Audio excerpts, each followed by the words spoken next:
Pues muy buenas tardes a todas y todos. Es un placer estar con ustedes el día de hoy. Estamos pues reunidas las personas que vamos a activar, digamos, esta actividad de este webinar que fue convocado por la Organización Académica México Justo y que en ese sentido pues tenemos el gusto y el honor de tener con nosotros a dos personas que van a estar justamente platicando con nosotros de una temática bien interesante que fue titulada el riesgo invisible para empresas, las nuevas regulaciones de Estados Unidos podrían afectar su negocio. Y en ese sentido, pues tenemos con nosotros a dos personas muy importantes.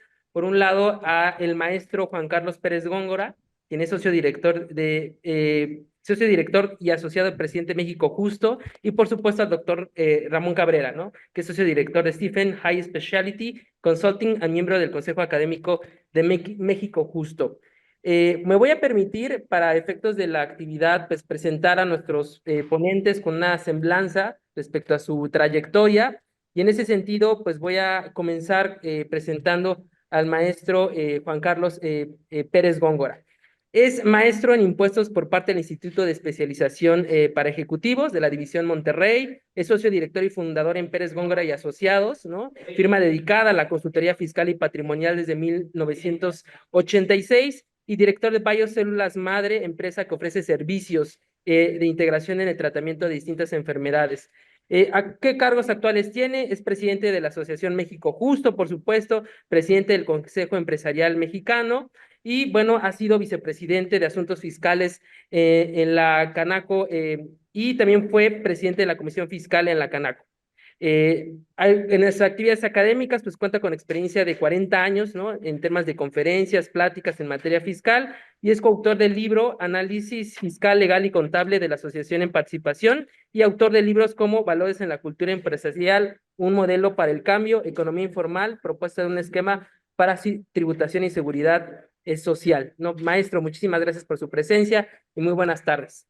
Gracias, Luis Fernando. Buenas tardes a todos. Y voy a pasar a presentar al doctor Ramón Cabrera, también quien pues va a estar platicando con nosotros sobre esta temática. En ese sentido, pues me voy a permitir también poderle presentar. En este sentido, pues el doctor Ramón Cabrera es abogado y doctor en Derecho por la Universidad Nacional Autónoma de México, maestro en Derecho Administrativo y Fiscal y pues en sus grados académicos en los tres, pues cuenta con mención honorífica. Es socio director de Stephen, un despacho especializado en consultoría y litigio fiscal, en prevención de lavado de dinero y financiamiento al terrorismo. Y bueno, también, ¿no? En el gobierno federal, pues trabajó entre 1990 y 2018 en distintas áreas jurídicas, en dependencias federales como la Secretaría de Educación Pública, la Secretaría de Comunicaciones y Transportes, la Consejería Jurídica del Poder Ejecutivo Federal y también en términos, ha sido magistrado en el Tribunal Federal de Justicia Administrativa, ¿no? Cabe destacar también que fue su procurador fiscal federal, ¿no? De investigaciones en la Procuraduría Fiscal de la Federación, de la Secretaría de Hacienda y Crédito Público. En el Estado de México fue director general de responsabilidades y situación patrimonial de la Secretaría de la Contraloría del Gobierno y pues también ha participado como delegado de México en distintos foros nacionales e internacionales, organizados algunos por la Oficina de las Naciones Unidas contra la Droga y el Delito en Viena y también en París. Pues ha recibido e impartido distintos cursos de capacitación, tanto en México como en el extranjero, en países como Colombia, Corea del Sur, Estados Unidos y Japón. Y por supuesto tuvo un papel fundamental en el diseño y elaboración de la legislación en materia de delitos fiscales y en la ley de prevención del lavado de dinero. Doctor Ramón, estamos también muy complacidos de que esté usted con nosotros y de que podamos platicar pues un rato con usted y con el maestro Juan Carlos Pérez Góngora. Bienvenido, doctor. Muchas gracias. Perfecto. Pues para ir un poco trabajando el tema de la dinámica, vamos a platicar, ¿no? Sobre estas cuestiones. Como todas y todos sabemos, Donald Trump este año regresó a ser presidente de los Estados Unidos y derivado de su nueva gestión en el gobierno, pues implementó una serie de medidas. Una de ellas, ¿no? La de designar a los cárteles del crimen organizado como organizaciones terroristas, ¿no? Que ha dado mucho de qué hablar, no solamente desde su toma de posesión y el tema de la orden ejecutiva con la cual los designa, sino también, como pudieron haberse dado cuenta en días previos, en el famoso Estado de la Unión, ¿no? Donde incluso hizo alarde particular, no solo de la designación de estas cuestiones, sino de ciertos resultados que él considera, ¿no? Se están teniendo en esta materia. En ese sentido, pues voy a comenzar justo planteando una pregunta para el doctor Ramón Cabrera, para que podamos ir pues justo dando pie a esta plática y esta discusión de ideas que tenemos por aquí. Doctor, ¿qué implica la designación de organizaciones criminales de México como grupos terroristas a nivel internacional y nacional? Bueno, pues antes que nada lo que tenemos que considerar es lo siguiente. Más allá de las cuestiones doctrinarias, teóricas de qué es una organización terrorista, qué no es, y todo lo demás, para el efecto práctico, hoy hay un país que ha hecho una designación de ciertos grupos específicos como organizaciones terroristas extranjeras, y esto ya detona todo lo que es el bagaje de obligaciones para el resto de los países que han suscrito los tratados internacionales de combate al terrorismo para que debamos de implementar las medidas necesarias como país para ayudar al combate de estas organizaciones. Entonces, digamos, vamos a dejar ahorita de lado la parte teórica y nos vamos a concentrar ya en el efecto práctico. Hoy por hoy, 6 cárteles criminales mexicanos son organizaciones terroristas para cuando menos 2 estados, el estado norteamericano y el estado canadiense, que siguió la misma ruta que Estados Unidos. Ahora, ¿qué implicación tiene esto?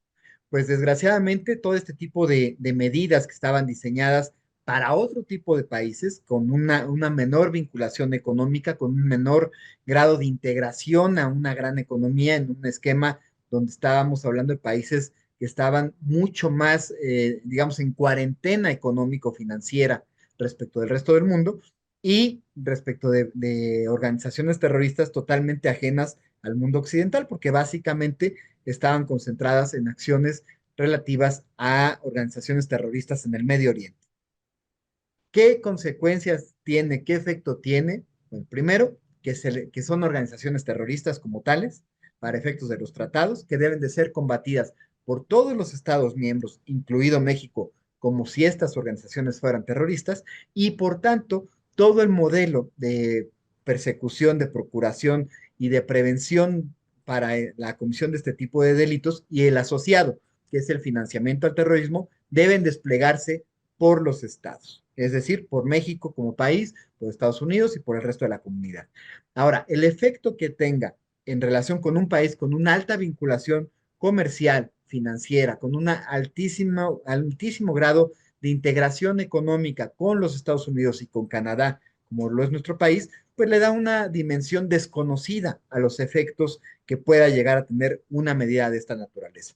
Y repito, este tipo de medidas estaban previstas y diseñadas para países y economías que estaban muy alejados y muy aisladas del resto de la comunidad. No estaban diseñadas y pensadas por todas las implicaciones operativas que esto implica, que estuvieran dadas en un contexto de un país con estos grados de integración. Entonces, en resumidas cuentas, hoy por hoy son organizaciones terroristas, están detonados todos los protocolos de los tratados para el combate de estas organizaciones como terroristas, independientemente de que hayan sido designadas unilateralmente por un país, la mecánica de los tratados así lo permite, así lo autoriza y así ordena a los estados miembros a combatirlos. Y entonces, bueno, tenemos que implementar estos modelos. Ahora bien, otro aspecto importante.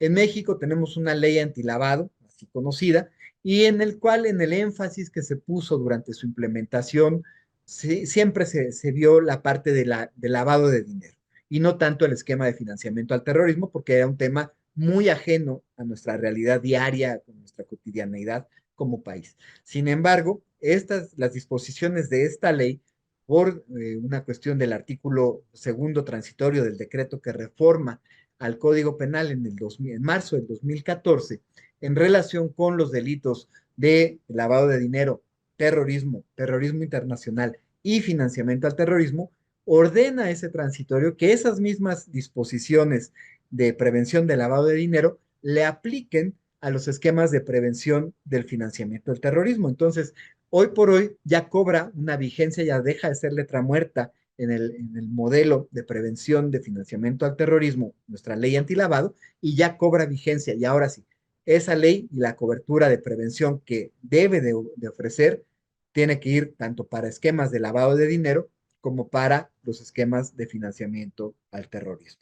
Ese es el reto, esa es la realidad al día de hoy. Y ahora, todos aquellos que interactuamos dentro de nuestra economía al estar inmersos en un entorno en el cual hay una alta presencia de organizaciones ya terroristas, es decir, cual si viviéramos entre Hamas, ISIS, Hezbollah y todas esas organizaciones que nos habían dicho que existían en algún lugar del planeta, hoy las tenemos en nuestro país bajo los nombres de Cártel de Sinaloa, Cártel del Golfo, Nueva Familia Michoacana, Cártel Unidos, en total, los seis cárteles mexicanos que han sido designados como tales, como organizaciones terroristas. Entonces ya vivimos en un contexto de esa naturaleza, inmersos en este escenario en donde tenemos que tener todas las precauciones debidas para evitar caer en esquemas de financiamiento al terrorismo.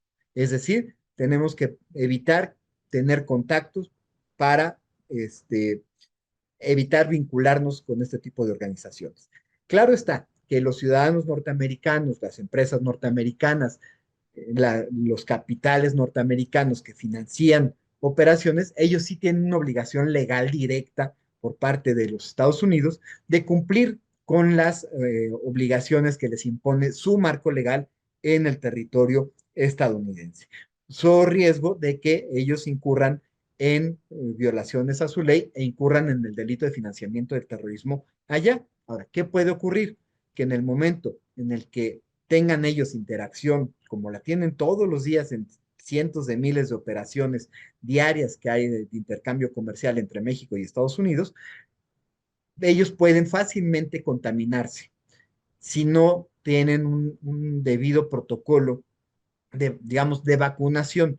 Tienen ellos que entonces implementar mecanismos que obliguen a que las personas mexicanas con las que interactúan estén debidamente vacunados a su vez para que no los vaya a ser un proceso de contagio de una organización a la otra, de un capital al otro, donde se estén actualizando los esquemas del financiamiento indirecto al terrorismo, cosa que después, si quieren, abordamos para entender las grandes diferencias que tiene el esquema de financiamiento al terrorismo a lo que conocemos hoy más o menos ya en nuestra cotidianeidad de lo que es el lavado de dinero.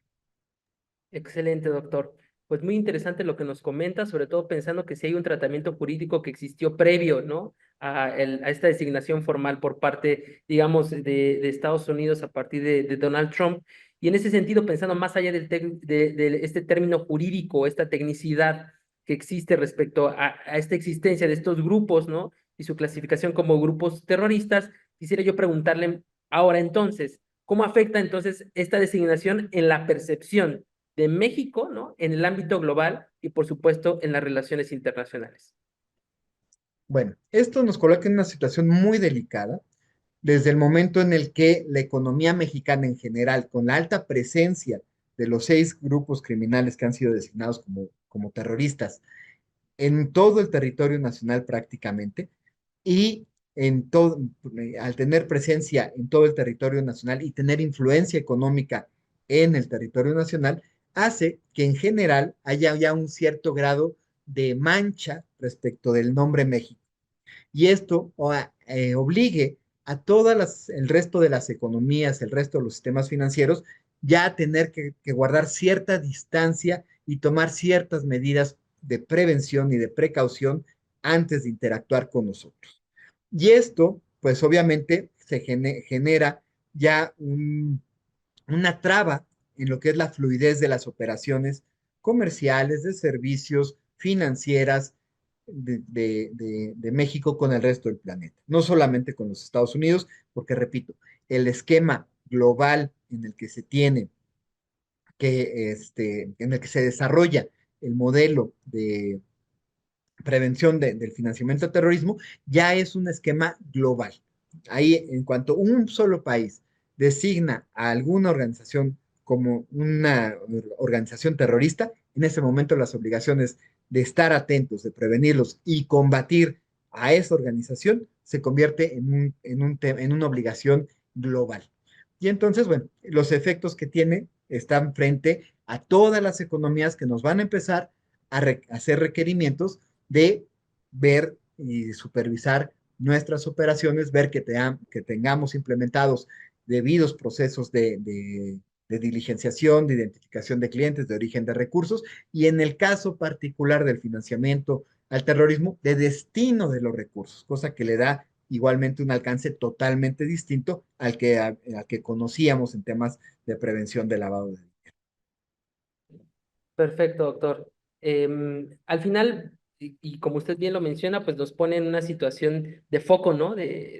Sobre la comunidad internacional particularmente y sobre todo en los esfuerzos que han estado pasando, sobre todo con base en todo lo que hemos estado escuchando. Tan solo, les decía yo, era en el Estado de la Unión que dio el discurso de Donald Trump, uno de los grandes logros, por lo menos en términos del terrorismo, fue justamente esta serie de narcotraficantes que estaban aquí sentenciados y que fueron extraditados a Estados Unidos, ¿no? Y creo que eso al final también pone sobre la mesa cuál es el rol que está jugando Estados Unidos en conjunto con todas las operaciones que también han sido muy criticadas, digamos, en términos de la soberanía, ¿no? De estas tecnologías, incluso que Estados Unidos está ingresando al territorio mexicano para la investigación, ¿no? E incluso también les decía yo, en términos de lo que dijo en el discurso de Donald Trump ayer, él decía que estos grupos terroristas están a la par, ¿no? De ISIS, ¿no? De esta organización terrorista, y en ese sentido, él decía, pues tomará todas las acciones necesarias para erradicar a estos grupos. Y creo que eso es también muy importante tomarlo en cuenta, porque al final escapa a veces también del puro tecnicismo jurídico, ¿no? La idea formal de designarlos como cárteles, como asociaciones terroristas, ¿no? Quisiera hacerle otra pregunta, ¿no? Justo para seguir dando dinamismo a esta plática. Y quisiera preguntarle, ¿qué riesgos específicos enfrentan las empresas legales como despachos de abogados, notarías, ante esta designación? Bueno, pues primeramente, el hecho de que estamos frente a un bicho nuevo, digámosle así. Si bien teníamos esquemas de prevención de lavado de dinero, que tenían un enfoque en el origen del dinero, todos los esquemas de prevención de lavado vigentes hoy en México con cualquiera de los sujetos obligados en términos de la ley antilavado, todos fueron diseñados para prevenir el lavado de dinero. Y la prevención del lavado de dinero era muy simple, o relativamente simple. Era enfócate con qué recursos se van a cubrir las operaciones en las que intervienen los distintos sujetos obligados. Ve de dónde viene el dinero, ve de quién es ese dinero y eventualmente si tienes alguna duda, algún cuestionamiento en cuanto al origen de ese recurso, entonces ya se detonaba todo el aparato de prevención. Rendía los avisos, la autoridad procesaba esa información, a través del procesamiento de esa información, pues ya la UIF acababa determinando qué investigaciones formales iba a iniciar y de cuáles le iba a dar parte a la Fiscalía General. Sin embargo, el hecho de que hoy estemos frente al financiamiento al terrorismo hace que esos modelos actuales hayan perdido total vigencia y es simple y sencillamente ya no sirvan. Si nos regresamos al ejemplo este de los virus, es como nos dieron una primer vacuna para protegernos de la primer cepa, que era el lavado de dinero. Pero esta segunda cepa, mucho más compleja, mucho más violenta, con muchas más variables que intervienen, la vacuna que teníamos ya no sirve. Simple y sencillamente ya es obsoleta, porque va a quedar rebasada por la realidad. Porque el financiamiento al terrorismo tiene dos grandes características. La primera, puedes tener como fuente de los recursos con los que se cubre una operación recursos legales y recursos ilícitos. Entonces ya no nada más es identificar cuáles eran los ilícitos que te iban a ensuciar tu vaso de agua. Hoy tienes la posibilidad de que estés con una fuente de origen lícito que sea una fuente de financiamiento a una operación de financiamiento al terrorismo. Dos, no solamente es en el origen como tal, que ya se complica porque ya tenemos dos vertientes diferentes. Ahora vamos a un esquema de el destino de ese recurso. Y entonces ahí igual, tenemos que estar muy atentos a que si el recurso se destina a un fin ilícito, como sería directamente financiar algún acto terrorista, financiar la compra de los autos, la compra del armamento, el pago de los sicarios, el pago de todo lo que implica la comisión del delito per se del tráfico del fentanilo, que es el motivo que da lugar a esta categorización. Bueno, ya tendríamos un fin ilícito para el cual tener claridad. Pero en el tema de financiamiento también tenemos los financiamientos indirectos. Y esto es cuando se le hacen llegar recursos, no solamente para la comisión directa del delito, sino para el fortalecimiento de la estructura financiera de aquellos que se dedican a este tipo de recursos. Y entonces, si antes estos grupos criminales tenían una infraestructura de hoteles, restaurantes, gasolineras y una infinidad de negocios con una alta presencia de recursos en efectivo, que eran los que normalmente utilizaban para mezclar sus recursos ilícitos con sus recursos lícitos de la actividad lícita de estas estructuras para su proceso de lavado. Ahora, si hacemos llegar dinero legal, inclusive, a esas estructuras legales de negocios, propiedad o vinculadas a estos grupos criminales o a sus integrantes, en ese momento estamos cayendo en lo que sería considerado un esquema de financiamiento indirecto al terrorismo. Y en consecuencia podemos ver la magnitud de la complejidad, porque podríamos tener en este tipo de operaciones recursos de origen lícito pasados por este proceso de financiamiento con destino a una actividad lícita. Y entonces diría uno, bueno, ¿en qué punto está la ilicitud de la operación? Si todo lo que estoy viendo es legal. Claro está que lo que tendríamos que identificar es quiénes son los beneficiarios que están detrás de este tipo de operaciones. Y eso lo vuelve más complejo aún por la falta de información oficial con la que contamos. Nuestras autoridades, por distintas razones, por la forma en la que se ha entendido y comprendido, por ejemplo, el derecho de la presunción de inocencia, el derecho a la imagen y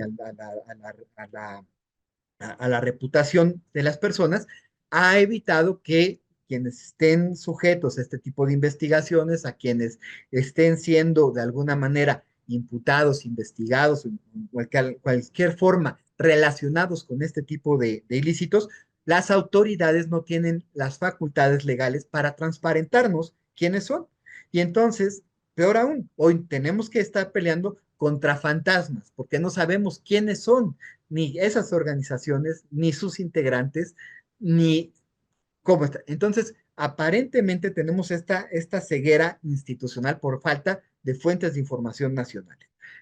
Por fortuna tenemos fuentes de información internacionales que sí nos permiten ver, por ejemplo, en Estados Unidos, qué investigaciones está haciendo el FBI, qué investigaciones está haciendo la DEA, qué investigaciones, cuáles son los objetivos de esas investigaciones, y a partir de la información que se genera fuera de nuestro territorio, tenemos esa capacidad de identificar cuando menos el tipo de personas y personajes sobre los cuales tenemos que estar advertidos para hacer las búsquedas en esos listados internacionales y eventualmente evitar caer en una relación comercial con ellos. Esto lo vuelve mucho más complejo. Hoy las herramientas tecnológicas, por ejemplo, con las que utilizan las notarías y muchos de los sujetos obligados, hacen una serie de consultas a listas nacionales. El único listado internacional que consultan es el que emite la Organización de Naciones Unidas a través de su Consejo de Seguridad. Y este listado de esas organizaciones, como son designaciones de la ONU, lo que nos refleja son precisamente a las organizaciones terroristas que para la ONU lo son, que son las del Medio Oriente. Pero nos deja fuera al resto de organizaciones terroristas que hayan sido designadas como tales por otros países, como es el caso concreto de las que han designado los estadounidenses. Entonces, hoy por hoy, las herramientas tecnológicas que están generalizadas en el mercado de los sujetos obligados, simple y sencillamente no dan las búsquedas que se requieren. Hoy la única que hemos encontrado en el mercado, que es una lista que en origen no estaba diseñada para la prevención de lavado, sino era una verificadora de la calidad, digamos, moral de los proveedores de empresas, BP360. Ellos sí ofrecen un rastreo en más de 600 listas internacionales, incluidas las que interesan para poder tratar de identificar a quienes otras autoridades están vinculando con las organizaciones criminales que han sido designadas, y esa es la única herramienta que hemos encontrado. Desgraciadamente, repito, no tenemos fuentes nacionales de información y las herramientas que actualmente se estaban utilizando estaban diseñadas para esquemas de prevención de lavado de dinero que no alcanzan para lo que es el tema de prevención del financiamiento al terrorismo. Entonces, esta es la implicación, estas son las consecuencias de inmediato que surgen, y ahora los alcances que puedan tener, pues van a estar muy referidos a cómo es que ya en los hechos las empresas, los ciudadanos americanos, empresas con alta vinculación comercial con Estados Unidos, con vinculación corporativa que tengan sus matrices en los Estados Unidos o que tengan inclusive mexicanas con filiales en los Estados Unidos, van a tener que tener estos debidos cuidados al interactuar con empresas mexicanas. Entonces, ya sea directamente este tipo de empresas o por necesidades y obligaciones de esas empresas para poder continuar con su operación con México, es que van a tener que tener muy claro y van a tener que empezarle a exigir a las distintas empresas con las que interactúan y personas con las que interactúan que tengan modelos de prevención de lavado de dinero para que estén debidamente vacunados contra esta nueva cepa que es el financiamiento al terrorismo. Que repito, es una cepa mucho más compleja, mucho más dura que esa primera cepa que era el lavado de dinero, que era contra la que inicialmente iniciamos estos esquemas de prevención. Perfecto, doctor. Y bueno, también un poco para aprovechar el expertise y justamente la presencia del maestro Juan Carlos, pues justo tomando, digamos, como referencia el tema del lavado de dinero y estas implicaciones de estas actividades ilícitas que pudiesen existir, yo quisiese preguntarle, maestro Juan Carlos, desde su perspectiva, como qué sectores, qué actividades desde el punto de vista pues legal pues son vulnerables en términos justo de esta idea que puso sobre la mesa el doctor Ramón Cabrera del lavado del dinero asociado al tema de terrorismo. Como sabes, estuvimos platicando un poco antes de este webinar. Tú me compartiste ahí unos documentos, infografías que podemos utilizar ahorita para explicar y con todo el gusto del mundo las empiezo a compartir si gustas para que podamos explicar este tema. Y si quieres, antes de eso, nada más complementar a lo que en forma muy atinada dijo el doctor Ramón Cabrera de la ley antilavado, que ya vamos a decir que aparentemente se va a quedar medio obsoleta para toda la información que se debería de requerir adicionalmente. Sin embargo, no hay que perder de vista que hoy en día la autoridad está multando por no presentar las declaraciones para los que realicen este tipo de actividades, que son los que venden joyas, los que venden automóviles, los notarios, los que venden inmuebles, etcétera, ¿no? Juegos con apuestas, y no recuerdo cuáles más, ¿verdad? Hay una lista que después se podría ver, pero las multas son de millones de pesos, ¿no? De millones por declaración no presentada, ¿no? Entonces yo creo que es un tema delicado que sí lo deben de ver en este momento para poder cumplir. Esta ley antilavado, pues es una parte inicial que quizá no diga mucho, porque solamente es el dinero que se deposita, pues, ¿verdad? De que alguien va a comprar unas joyas y dice, pues aquí te quiero pagar los 300,000 pesos o 500,000 en efectivo, y dice, no, pues no puedo, ¿no? Lo tengo que informar, ¿no? Necesito que tu información para pasarla a la autoridad, al Servicio de Administración Tributaria, y en su caso ya se verán investigaciones o lo que tengan que hacer. Esa es una parte. El otro tema que lo explicó muy bien el doctor Ramón Cabrera es el identificar a clientes y a proveedores, ¿no? En las transacciones, independientemente, yo diría que tengas o no tengas sucursales en el extranjero. O sea, a lo mejor tú tienes un proveedor que le compras mercancía y esas utilidades o ese dinero que le llega es para financiar el terrorismo y muchas veces no saben. Y ahí es donde, Luis Fernando, te mandé unas laminitas que yo quisiera, así, nada más 2 láminas que preparé para a ver si las puedes poner para explicarlas, cuál es la idea que quiero manifestar. ¿Por qué razón? Porque hemos visto en la práctica que hay empresas hoy en día todavía que meten facturas a sus empresas en la contabilidad con sus FDIs para aparentar una deducción o un gasto, ¿no?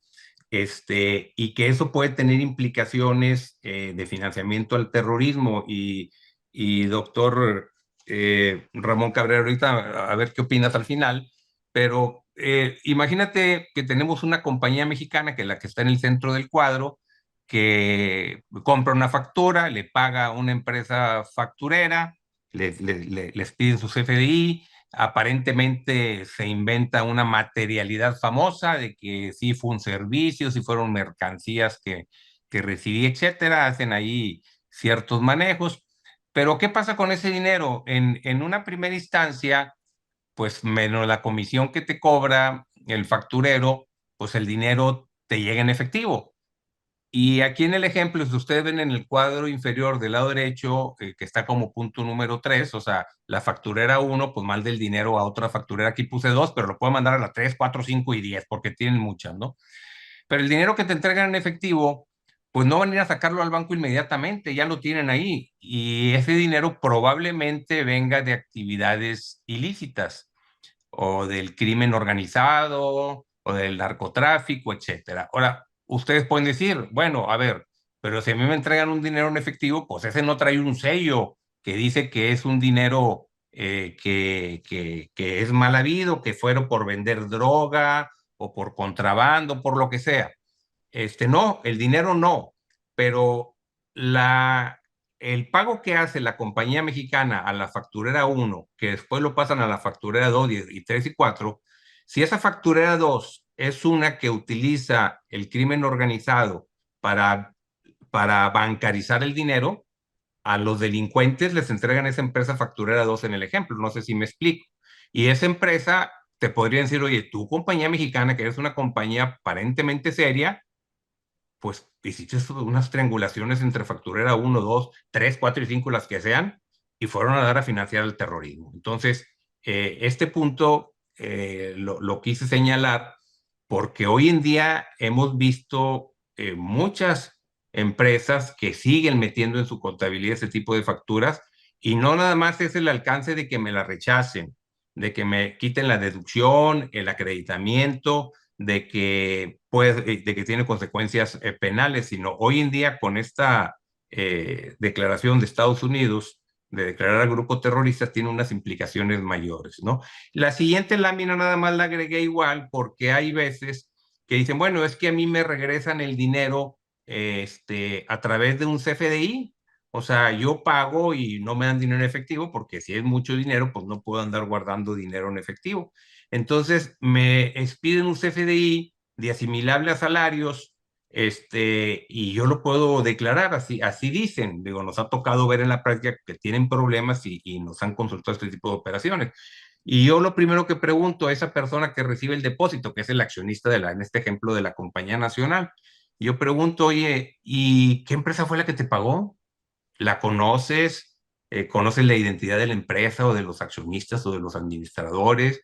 ¿A qué se dedica? Y entonces tiene mayores implicaciones porque ese dinero que te están depositando en tu cuenta, pues viene a lo mejor de empresas que son empresas factureras y que pueden tener consecuencias de no justificación, porque aquí te podrían preguntar, oye, tú socio de la compañía nacional o tú profesionista, a final de cuentas que recibes ese dinero de no sé dónde, ¿a cambio de qué te lo entregaron? ¿Prestaste un servicio? ¿Vendiste activos? Demuéstrame de dónde salió ese dinero, ¿no? Entonces, eso que empezaron a hacer hace algunos años los factureros para no entregar dinero en efectivo, lo único que hacen es meter a las personas físicas en problemas porque esa retención que aparece ahí en el ejemplo, donde tienes un ingreso bruto y una retención de impuestos que nunca se entera, pues es un documento obviamente timbrado, pero es un documento no real, ¿no? Entonces, quise poner estos ejemplos un poquito por las implicaciones que puede tener. Si quieres, Luis Fernando, ya los puedes quitar. Y es lo que nosotros vemos también en la práctica, ¿no? Vemos nosotros en la práctica operaciones que por querer ahorrarse impuestos y manejar mecanismos ilegales, pues pueden terminar hoy en día con mayores repercusiones. No sé ahí, Ramón, qué opines en ese sentido, ¿no? Pues yo creo que muy atinadamente lo señalas. Hoy por hoy tenemos que tener doble cuidado de dónde vienen nuestros recursos y dos, a dónde mandamos nuestros recursos. Ahora sí que nos tenemos que cuidar de sirios y troyanos, de todos. Tenemos que tener muy bien documentado y muy bien justificado los flujos de dinero para tener en su momento la evidencia de dónde vienen, de que tomamos en su momento las precauciones debidas para saber que no venían o que no iban a financiar esquemas de terrorismo y que eventualmente las personas con las que estamos interactuando comercialmente a través de nuestros intercambio comercial o de la prestación de nuestros servicios, que tengamos la evidencia de que cuidamos el conocimiento de con quién estamos interactuando, que le da una dimensión también diferente a lo que hoy exige la ley antilavado, que hoy nada más te dice identifícalos. Pero cuando hablamos ya de financiamiento al terrorismo, la carga de prueba es, dime que no sabías que estabas frente a una organización terrorista.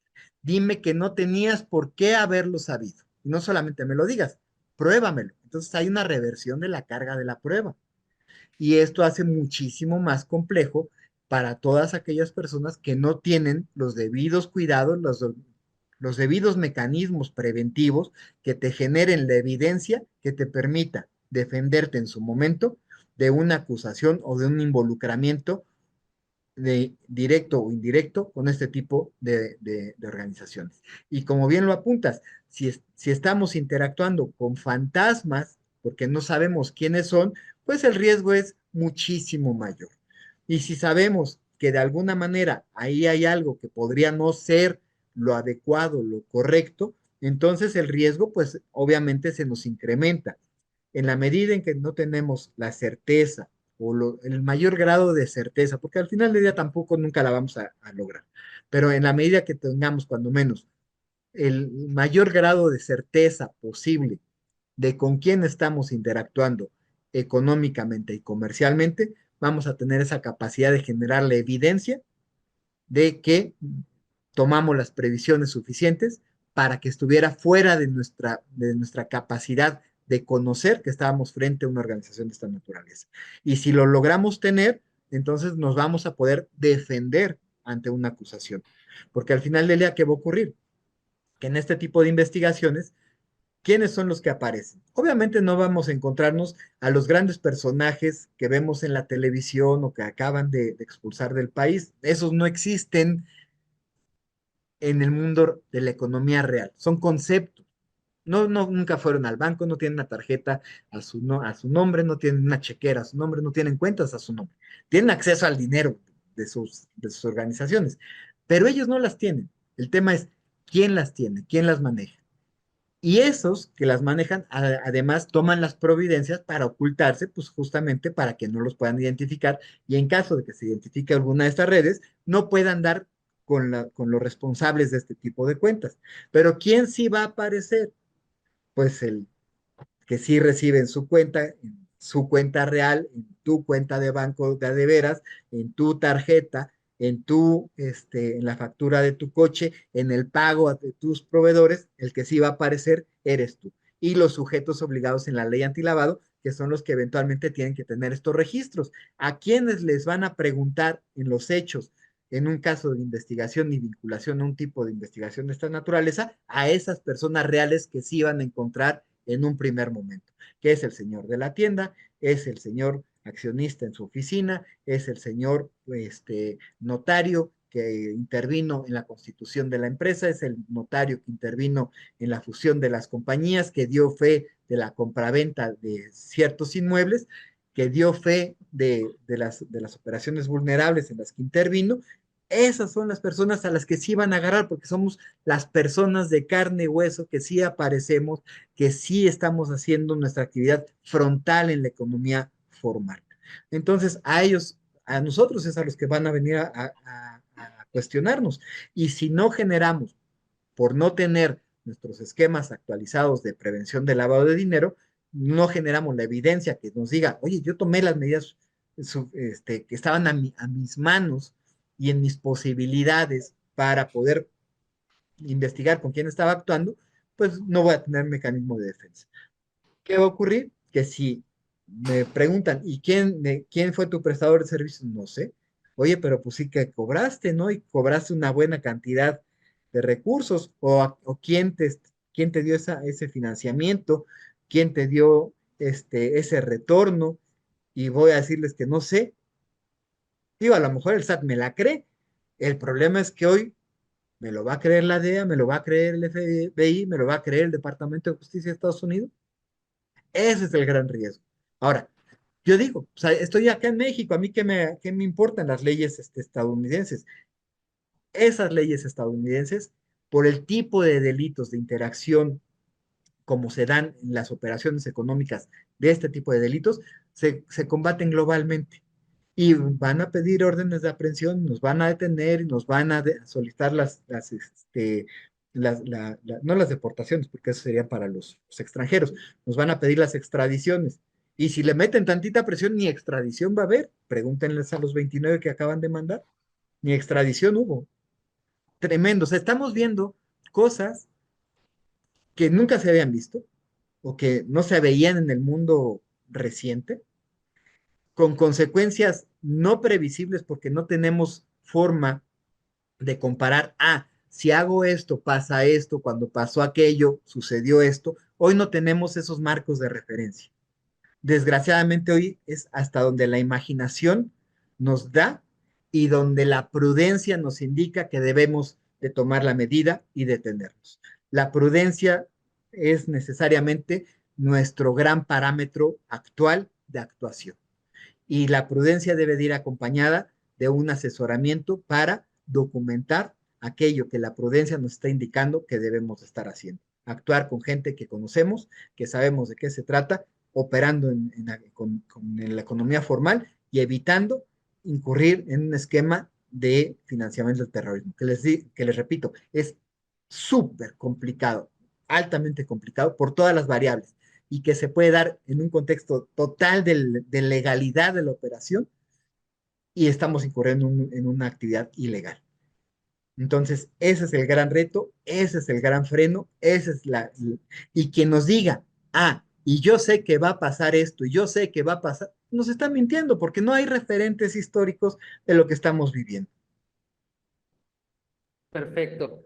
Pues pensando un poco también que ya estamos avanzados en la parte final del webinar, quisiera yo hacerle una pregunta a ambos, tanto a Juan Carlos como a Ramón, en términos así como tipo decálogo. ¿Qué consejos entonces tendrían ustedes para las empresas para hacer pues este compliance en materia de lavado de dinero, ¿no? Pensando un poco, como lo decía aquí el doctor Ramón Cabrera, prudencia, pero que digamos en términos de acciones específicas, ¿cómo podrían ser prudentes justo las empresas o los despachos legales o las notarías para efectos justo de poder evitar algún tipo de situación desagradable, ¿no? O de alguna fiscalización que termine justo por a lo mejor volver inoperantes algunas de las acciones que tengan estas empresas, despachos o notarías.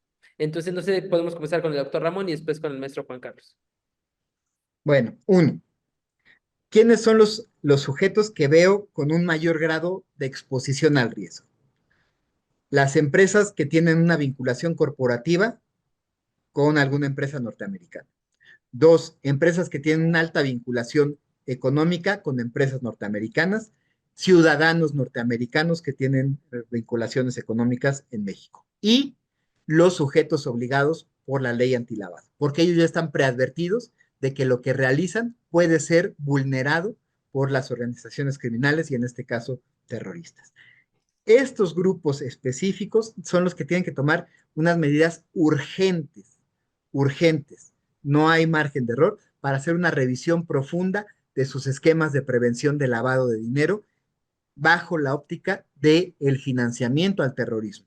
Y esto nos lleva a que conozcan el origen de los recursos y conozcan el destino de los recursos en lo que intervengan. En ese punto, tienen que generar la evidencia de que tomaron las previsiones necesarias para identificar origen, destino del recurso y el conocimiento del cliente. Más allá de que la ley actual nos exija únicamente identificación, la realidad nos está orillando a que debamos de entrar al punto de conocimiento al cliente.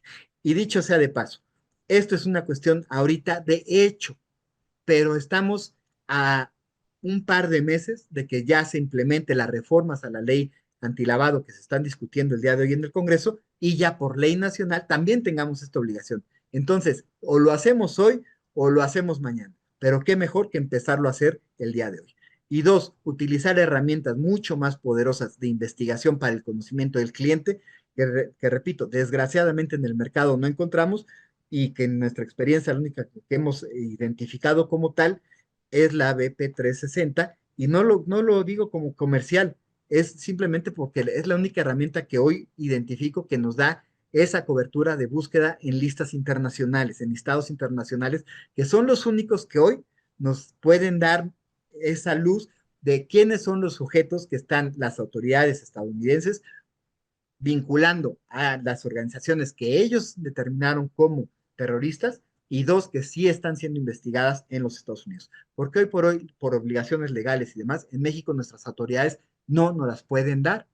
Entonces, no tenemos esas herramientas hoy por hoy disponibles a la mano. Si hubiera más, pues diríamos más, pero ese es el punto.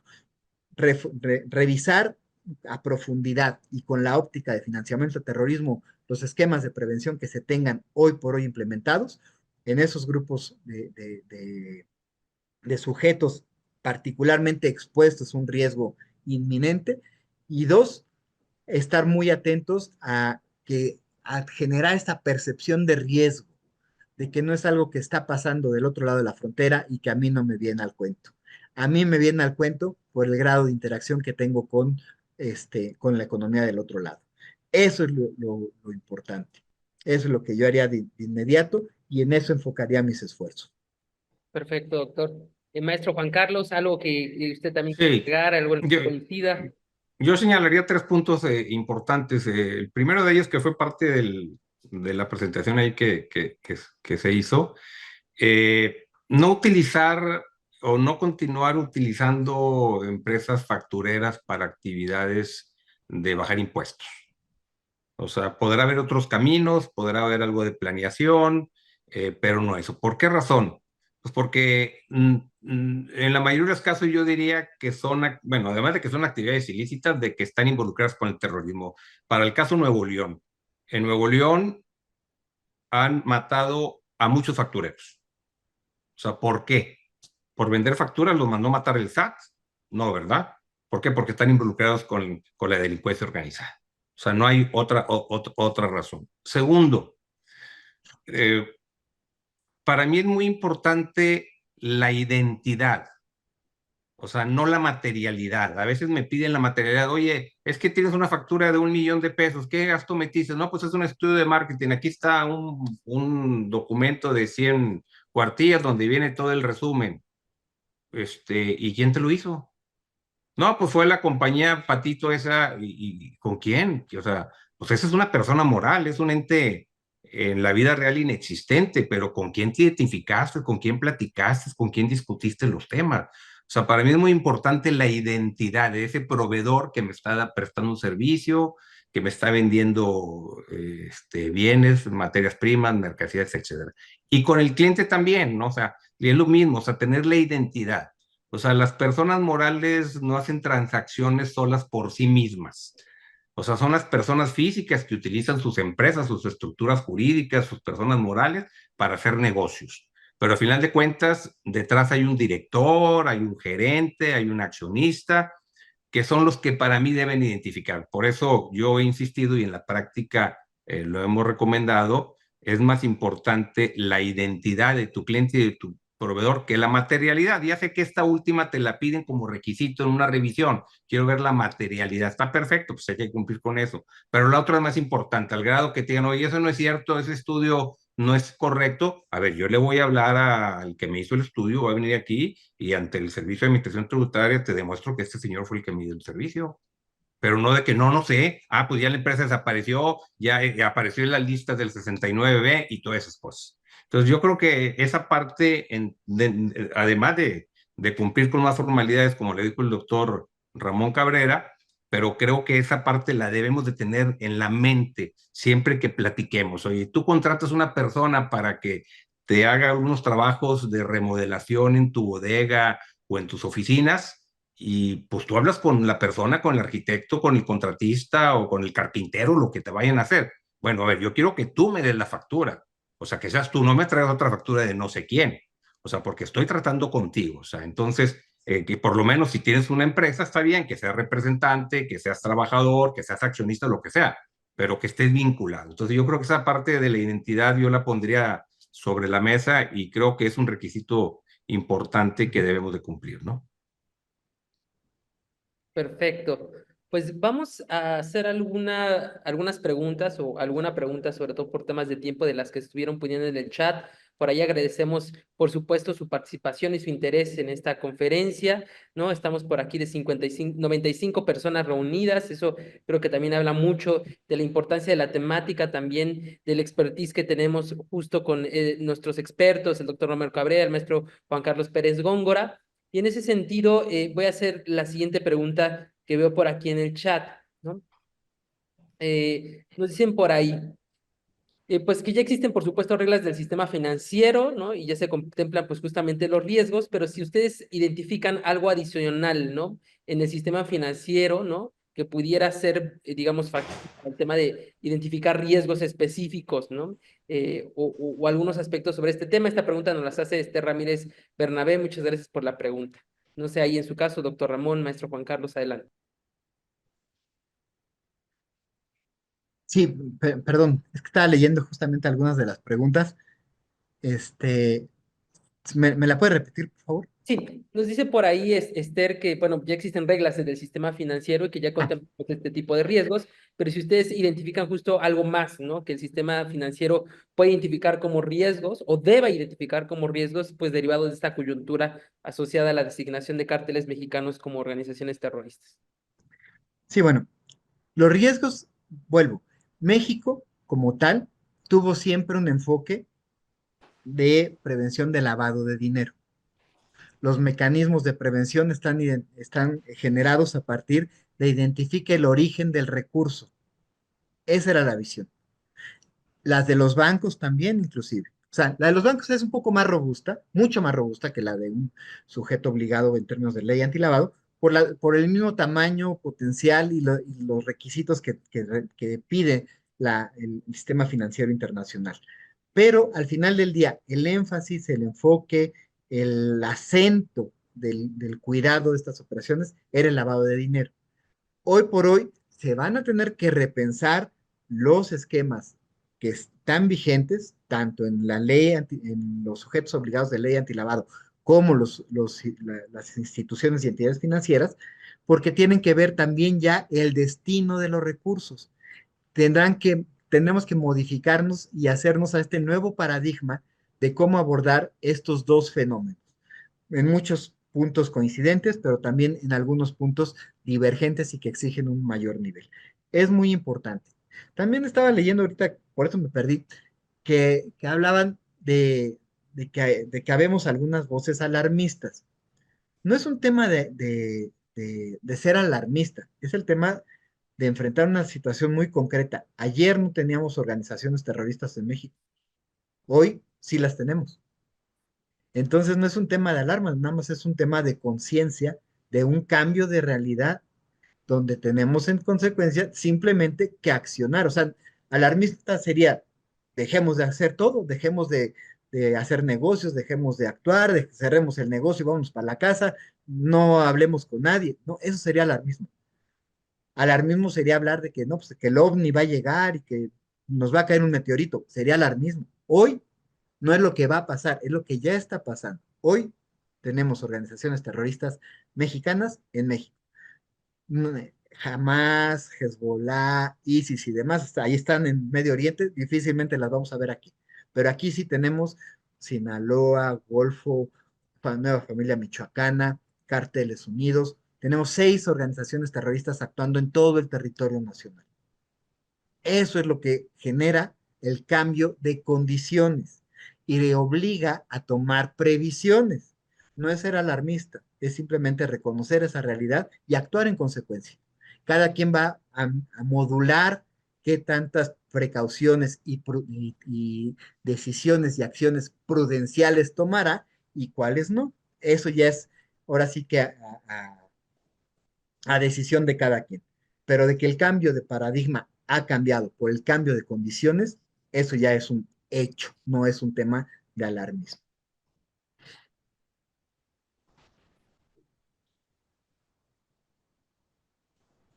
Perfecto, doctor. En su caso, maestro Juan Carlos, ¿identifica alguna otra cuestión, algún aspecto o de las preguntas que ve aquí que nos están poniendo en el chat, alguna cuestión que quisiese agregar? De hecho, ya contesté una de las que me estaban preguntando, ¿no? No, Perfecto. digo, resumiendo un poquito con el tema que mencioné, o sea, que hoy en día hay que cumplir con la ley antilavado y cada vez, como lo dijo el doctor Ramón, pues va a venir más exigencias posteriores, ¿no? Cumplir con esa ley, no utilizar empresas factureras, que creo que es importante, y pues la identidad, ¿no? Para mí la identidad es un punto fundamental de con quién estamos tratando. O sea, tenemos que conocer a las personas con las que estamos tratando, ¿no? Entonces, esos tres puntos yo resumiría que son los básicos y que no nada más así como que es la gente de la administración o de la contabilidad o de la de pagos la que tiene que hacer, sino los que hacen negocios, los que tratan, pues tenemos que saber con quién estamos sentados. Creo que esos son los puntos importantes. Perfecto. Entonces, como ustedes se podrán haber dado cuenta, pues es una temática que pareciera muy actual, ya tenía toda una serie de regulaciones y digamos la coyuntura lo que ahora ha permitido es pues replantear cuál es el rol que va a jugar también en términos pues geopolíticos, ¿no? México respecto principalmente a Estados Unidos. Como pudieron darse cuenta, pues un poco el webinar está asociado justo a temas asociados también al tema de lavado de dinero, al tema de el cumplimiento de obligaciones fiscales, ¿no? Sobre todo de las empresas. Y también, pues, en este tiempo que tenemos, porque pues todavía hay preguntas, quisiera, pues, de primera instancia, desde el lado de México, justo, pues, agradecer la presencia, por supuesto, del doctor Ramón Cabrera, la presencia también del maestro Juan Carlos Pérez Góngora para el tema del webinar. Y yo creo que para poder cerrar, quisiera saber si ustedes quisieran decir algo que pudiera dar un cierre justo a la postura, digamos, también que ustedes tienen respecto a esta temática, también para justo, pues, conocer de primera instancia, digamos, como un resumen de lo que ustedes tienen y como propuesta respecto a esta temática. Entonces, si podemos comenzar con el doctor Ramón Cabrera, adelante, doctor. Muchas gracias por esta oportunidad, por el foro, y reitero, el cambio de paradigma es un hecho. A partir de eso, tenemos que tomar las medidas que nos permitan abatir el nivel de riesgo. ¿Cómo? Con decisiones prudenciales. Y la primera decisión prudencial es no hagas operaciones riesgosas. Conoce a tu cliente, aunque hoy no te lo exija la ley, justamente por el tema que apunta Juan Carlos. Es muy importante que identifiques y sepas con quién estás interactuando, para que en su momento tengas forma de generar la evidencia que te permita defenderte. Y de 900 o de 10,000 operaciones o de 100,000 operaciones, no tengas problema, es una situación. Pero con que tengas una operación, una, que te involucre en este tipo de problemas, no te quiero platicar el problema de talla mundial que estarías enfrentando. Con una, 999,000 no tenía problema, pero una te puede colocar en una situación de alto riesgo. Por eso, protégete con esquemas de prevención. Asesórate con gente experta en el tema. Y esta gente experta en el tema la vas a poder identificar en la medida en que te demuestre conocimiento de lo que es el financiamiento al terrorismo. Porque repito, todo lo que llevamos 14 años implementando de temas de prevención, cuando fui su procurador de la federación, me tocó implementar el esquema de la ley antilavado. O sea, no es un tema que me sea ajeno. Y estos 14 años que lleva la ley, esos años han sido para prevenir lavado de dinero. Nunca hemos o nunca habíamos abordado el tema puntualmente de financiamiento al terrorismo. Las condiciones cambian. Tenemos 2 semanas con organizaciones terroristas operando en todo el país, con una estructura económica, comercial y de servicios a lo largo y ancho del país, que es la que utilizan para lavar su dinero, y con la que si tenemos interacciones, en ese momento podemos incurrir en un esquema de financiamiento al terrorismo. Eso es lo delicado, ese es el riesgo y de eso nos tenemos que cuidar, simplemente. Es como si salimos la calle de enfrente de la casa es de un sentido, pues estoy acostumbrado a voltear para un lado, pero ¿qué ocurre el día que me cambian y me hacen mi calle de doble sentido? ¿Voy a seguir nada más volteando hacia un lado? ¿O ahora tengo que voltear a los dos? Si no quiero que me atropellen, pues tendría que voltear a los dos. ¿Por qué? Porque me cambiaron la regla del juego del salir de mi casa donde ya tengo un riesgo adicional al que antes tenía. Eso es la recomendación. Perfecto, doctor. Y pues en su caso, maestro Juan Carlos, ¿con qué le gustaría cerrar el día de hoy? Bueno, yo creo que el doctor Ramón Cabrera hizo la explicación muy completa. Yo creo que vale la pena señalar que todos los que nos acompañan pues son personas que tienen interés en el tema y que nos comprometemos a continuar con este tipo de pláticas en la medida que salgan más disposiciones, que salgan reformas a la ley antilavado y algunos otros requisitos que se deban de cumplir. Creo que es un deber de nosotros como Asociación México Justo darlo a conocer a la gente, a la comunidad, y bueno, pues estaremos al tanto para tener comunicación con todos, ¿no?